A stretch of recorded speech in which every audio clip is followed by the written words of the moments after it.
welcome to Stormin' the Castle. Today we are going back in time. Come join us.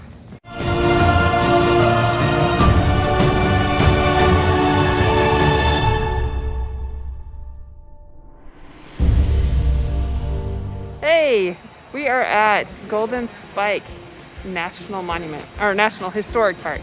That's what it is. We are here to see the reenactment of the laying of the last spike on the Trans-Continental Railroad. And I hope you'll join us as we go through and see all the fun stuff and the trains and all the people in their period clothing. I'm excited, never done this before, so join us.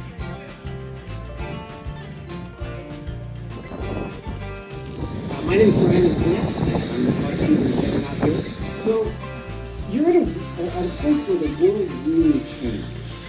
And today we invite you to step back in time with us to imagine that you're living in the 1860s. Traveling is much different than jumping in your car and riding out here to promontory. If you want to travel from the East Coast to the West Coast of the United States, you have a very long and hard journey ahead of you. You have three options. The first, if you can get into a steam ship, travel around the tip of South America, and then come up to San Francisco, past Cape Horn and the terrible currents and treacherous seas of that area. Option number two is you could take a steam train down to the essence of Panama, cross through the jungle, get on another steamer, and come up to San Francisco, but you risk the diseases of the jungle. Your third option is to jump in a stagecoach and travel across a dusty long trail. Any way you choose, it's going to take 6 months, give or take, to get from the East Coast to the West Coast. So the idea of the Trans-Continental Railroad really began to take roots when steamboat appeared. To accomplishing this great task required an army of labor. Men from across the country and across the world labored together to push the tracks even further across the wilderness. Thousands of Chinese workers pushed through the Sierra using black powder to blast through the ground. Irish and German immigrants surveyed and graded tracks as they pushed the rails further across the plains. Civil War recently freed black slaves and Mormon workers also labored together to achieve this common goal. After almost 7 years of construction, the railroad was finally completed. Imagine being a Mormon pioneer and coming to Salt Lake City, and rather than a 3-month handcart journey across the plains, you hop on a train, and in a matter of days and in relative safety, you travel to Salt Lake City. Imagine being freed by the Emancipation Proclamation, and then joining the workers of the railroad and working across this country, seeing sights that you had never seen before. Imagine being a Native American hunter, watching as bison are slaughtered from the passing train. The impact of the railroad and the completion of the railroad changed America. But now imagine, what if they failed? What if prejudice had prevented Chinese workers who had the knowledge and skills necessary to blast through the Sierra Nevada? What if they'd never been allowed to work on the railroad? What if the federal government and private companies never found a way to work together to overcome their differences and compromises? What if those who said that can't be done drowned out the voices of those who were dreaming and dared to dream big to build this railroad?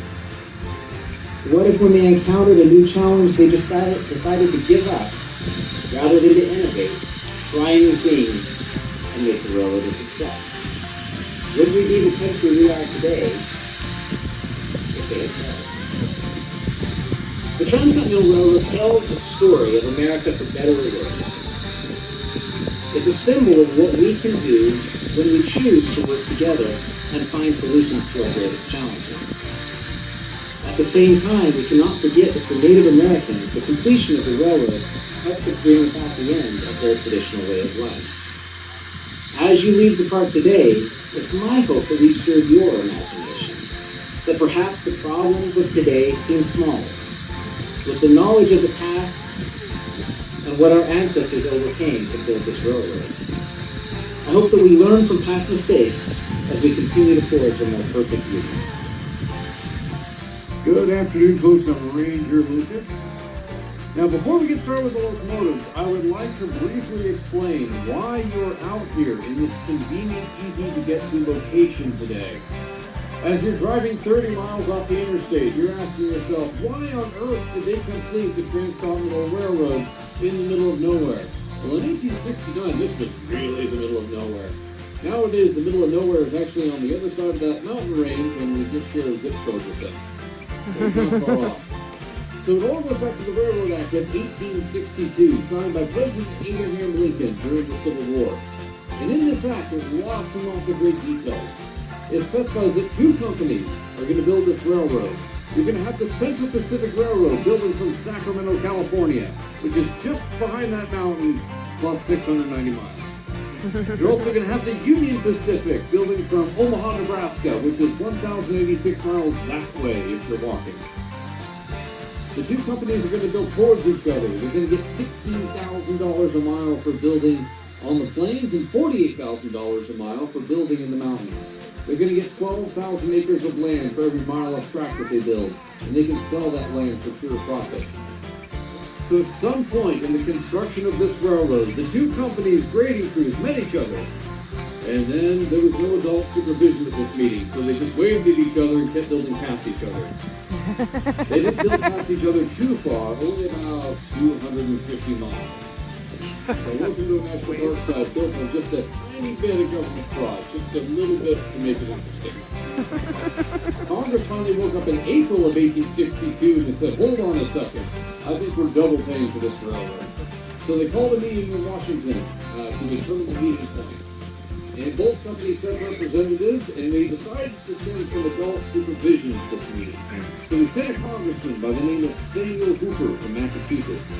And they knew that Congressman Hooper was going to be an unbiased participant in this meeting, because he actually owns stock of both companies. So you're in good hands here. We have nothing to lose. The two companies pulled out the map, and they would estimate that they would be here in Promontory Summit in a month. This is where their track lane crews are going to finally bump into each other. So that's why they selected this convenient, easy-to-get-to location today. Alright folks, you might want to cover up your ears. Jupiter, 119, you have the high ball.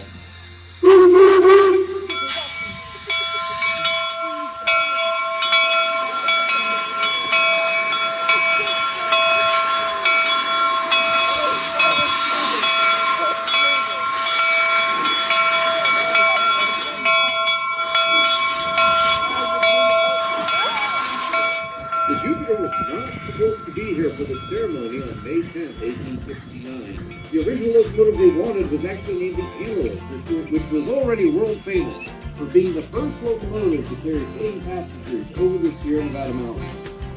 Now, that was a feat which many people thought impossible. So they selected the Antelope to come here and represent the company, and it was bringing the president of the Central Pacific Railroad, former governor of California, Leland Stanford, here to the event. They dropped a tree right across the tracks, when lo and behold, here comes the president of their company, their boss, on his way to the ceremony, and he manages to smash his train right into a tree. So that made the Antelope, wait for it, train wreck. Literally a train wreck. So when they got into the next station, they got into Wadsworth, Nevada. They needed the first available locomotive. The Jupiter was there, steamed up, fueled up, and ready to go, and it's the one that steams its way into the history books. Now, folks, you're not going to believe this, but just like the Jupiter, the number 119 was also not supposed to be here for the ceremony. He got here to Utah. He's going through Weber Canyon over by Ogden. He gets to the Devil's Gate Bridge, and the bridge had actually been damaged by a flood. And the locomotive engineer didn't dare take his train across that bridge. So the passengers walked across, and then they bumped the cars across very carefully, one at a time, and they sent a message to Ogden saying, hey, the boss is here and he needs a lift. Send your first available locomotive, and they sent the number 119. 52 years ago today, at this time and place, another crowd had gathered, a similar crowd perhaps, festive in holiday mood. All were waiting for the moment of miracle when a logwood tie, two lanes of rail and four slides would blend together, In a single short interval, the hopes and dreams of years, the union of the outermost boundaries of the United States. Suddenly, the attention of the crowd was focused on two men, J.H. Strobridge, construction superintendent of the Central Pacific, and his counterpart in the Union Pacific, S.B. Reed. As they carried into its position, a tie made of highly polished hardwood and slid it into place. Now, I should like to introduce three of the men who will drive some of the last exercise flights. They are Mr. W.H. Nottingham, President of the Michigan Southern and Lakeshore Railroad, and two United States Railroad Commissioners, Mr. J.W. Haynes and Mr. William Sherman. Gentlemen,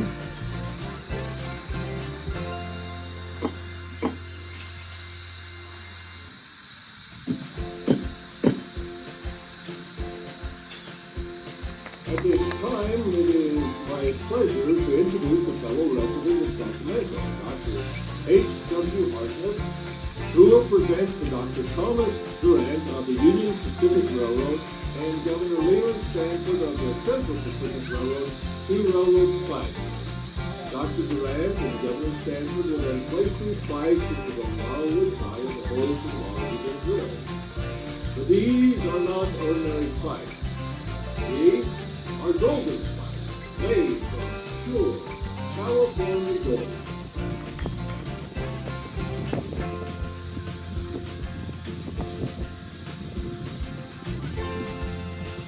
Don't scratch the gold, boys. And now, it is my pleasure to introduce Mr.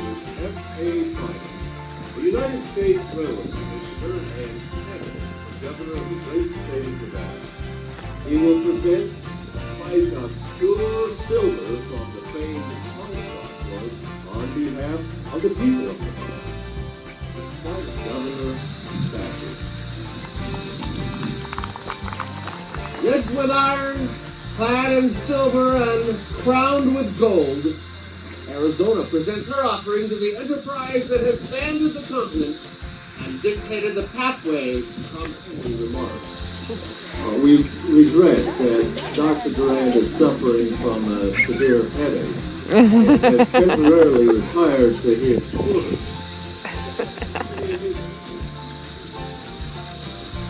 And now, ladies and gentlemen, the moment has arrived. Boston and New Orleans have wired that they are ready and waiting. Indeed, throughout the length and breadth of the country, people everywhere are waiting in every Western Union office. As Mr. Schilling gives the signal that the last spike is driven, the magnetic ball will fall from the dome at the National Capitol. In San Francisco, the fire alarm bell will ring. A volley of 200 rounds will be fired in salute at Fort Point.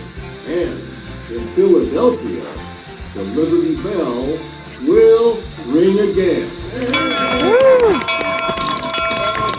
Gentlemen, are you ready? We're ready. Long glory to the country. Bulletin. Already now, 12:40 p.m. Dr. Durant has adjusted the spike. The spike will soon be driven. The signal will be 3 dots for the commencement of the blow.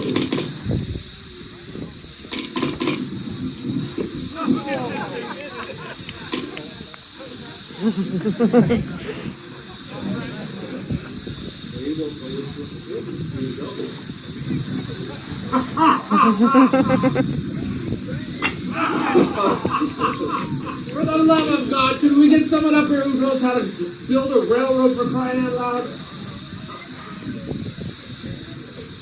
There you go.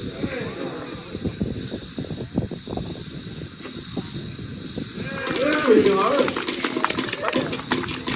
Long glory to the country. Bulletin. D-O-N-E. Done.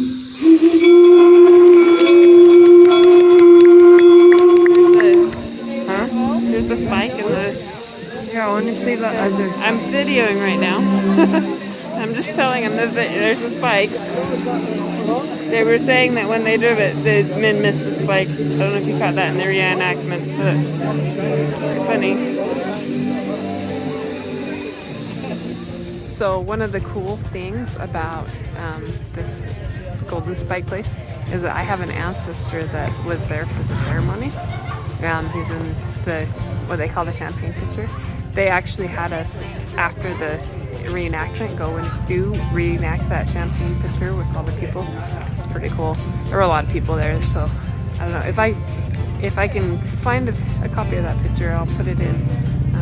But yeah, I don't know how we get a copy of that. They said they were posting it on the website. Oh, if I can find a copy of that picture, then I'll post it, put it in the video right here. Hey, thanks for coming along on this journey to the past. This was fun. I learned some things I didn't know, and it sounds like there were a lot of things that went wrong, but that was pretty cool. I just got done talking with the guy who played the telegraph operator, and he actually did the actual Morse code. He knows it. That was pretty neat. I had a good time learning. What do you guys think? It was really cool. That was cool. That was pretty cool. That was fun. So it was fun seeing the trains in motion. Oh yeah. If you get a chance to come up to Promontory sometime, or I guess they call it Golden Spike National Historical Monument, come up and check it out. It's a pretty cool place up here. It's in the middle of nowhere, but it's got some good history to it. So have a great day and have fun storming the castle.